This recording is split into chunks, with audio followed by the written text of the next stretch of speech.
Değerli Pusula Çağlayan takipçileri merhaba. Akşehir Kent Ormanı içindeki bu güzel şelaleden size bir görüntü, bir video çekeyim istedim. Onun için çalıştırdık bu videomuzu. Bu sesiyle sizi baş başa bırakıyorum.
Çok güzel piknik alanlar var bu kent ormanında değerli takipçiler.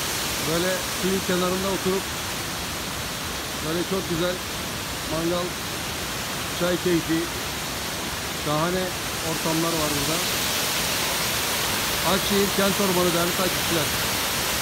Konya ilçesi Akşehir. Nasrettin Hoca'nın kenti Akşehir'de Kent Ormanı. Burada çok şahane bir doğal akan suda bir şelale ortam oluşmuş.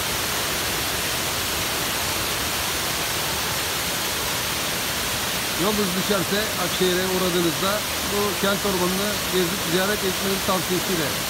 Sevgiyle kalın, hoşça kalın değerli takipçilerim.